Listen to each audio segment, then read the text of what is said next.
what is going on with the posture. It's giving no girl, not showgirl. What are we doing?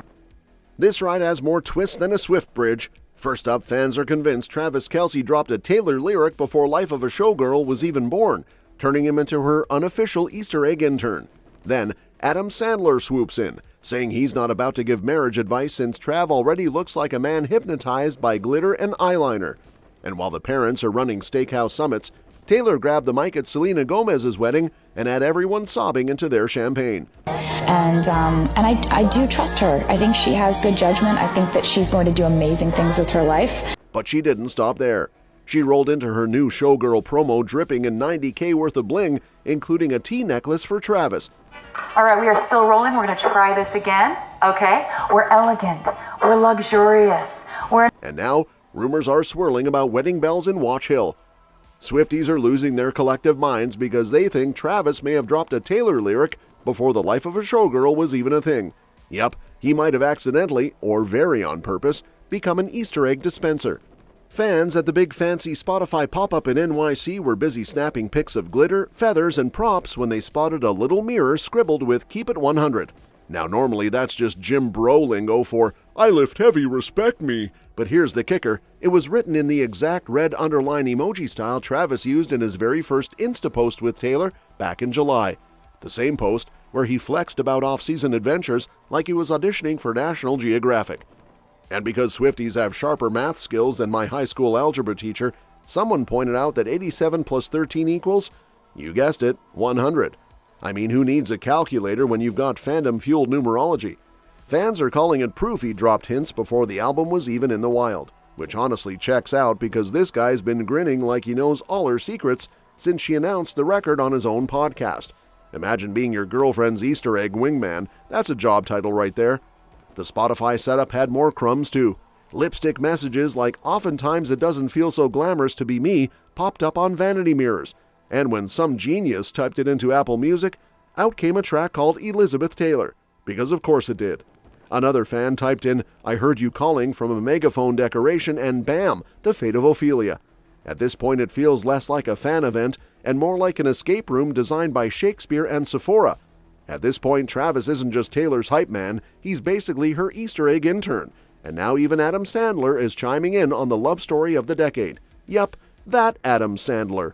The king of oversized basketball shorts and dad humor has officially gone full Swiftie.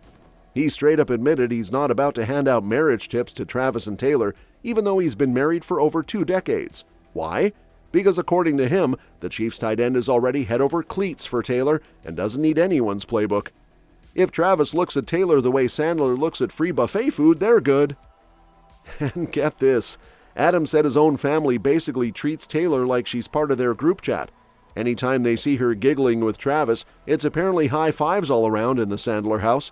Imagine sitting at dinner and hearing, "Pass the mashed potatoes, also Taylor just laughed at Trav, woo!" Like, the Swift-Kelce agenda has infiltrated Happy Gilmore's bloodline.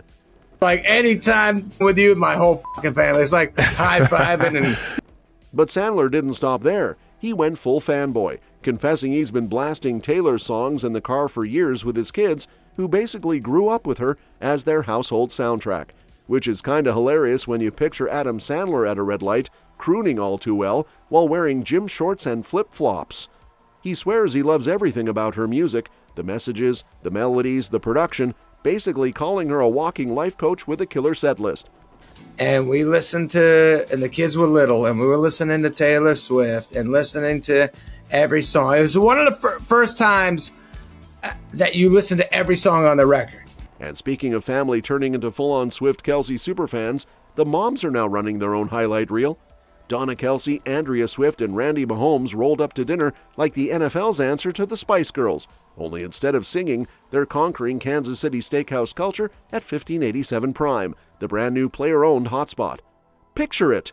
3 proud moms, gold necklaces glinting, matching vibes on lock, and posing like they're about to drop a joint cookbook called Touchdowns and Tenders.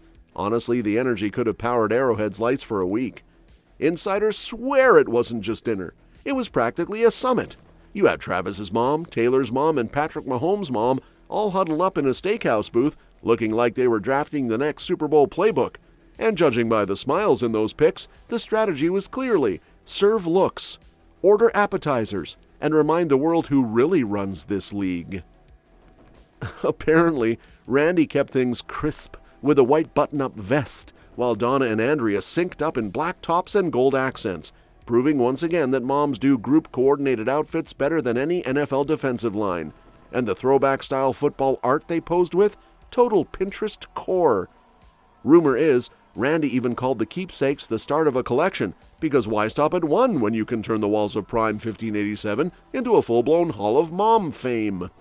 And just when you thought the moms were stealing the spotlight, Taylor went and reminded everyone that she's still the queen of emotional mic drops.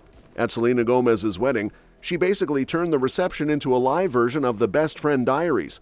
Insiders say she grabbed that mic and immediately had the room clutching their tissues like it was a farewell episode of a Netflix drama. She called Selena her sister, not the casual sis you toss at your Starbucks barista. This was the full-blown ride-or-die, cried-over-the-same-heartbreak playlist kind of sisterhood. Taylor apparently walked everyone through their history like a greatest hits album. Failed relationships, messy headlines, late-night pep talks, and the kind of glow-ups you only get after sobbing into a pint of Ben & Jerry's. The kicker? She said that when Selena finally stopped chasing love and just started vibing with herself, Benny Blanco strolled in like the surprise bonus track no one saw coming. Cue the collective sniffles. Even Selena, the actual bride, got glassy-eyed and had her mascara doing the cha-cha. I feel like you're so strong and know who you are and good with all the media. Do you feel protective of her? How do you help her absolutely. through that?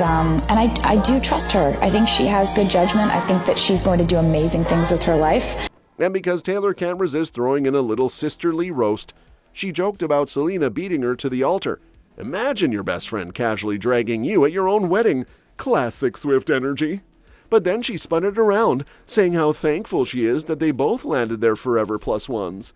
According to sources, Taylor capped it off by dropping the line that it wasn't luck that brought them together, it was love, and boom, waterworks. Guests were crying into their champagne flutes like it was a Nicholas Sparks film with an open bar. And just when you thought Taylor had hung up the mic after turning Selena's wedding into a full-blown tearjerker, she flips the vibe completely and rolls into her latest Showgirl promo looking like she robbed a Cartier vault and called it content. Forget tissues. This time fans needed sunglasses because the sparkle level was basically blind the haters at 50 paces. We're talking more than $90,000 worth of bling casually dangling from her neck, wrists, and fingers, like she just walked through a jewelry store and whispered, "I'll take the lot." The best part? She didn't just flex diamonds, she slipped in a wink to Travis with an $1,800 T initial necklace, because of course she did. Subtle? Not really. Adorable? Absolutely. It's like the grown-up version of writing your crush's initials in your notebook, only instead of gel pens, it's golden diamonds.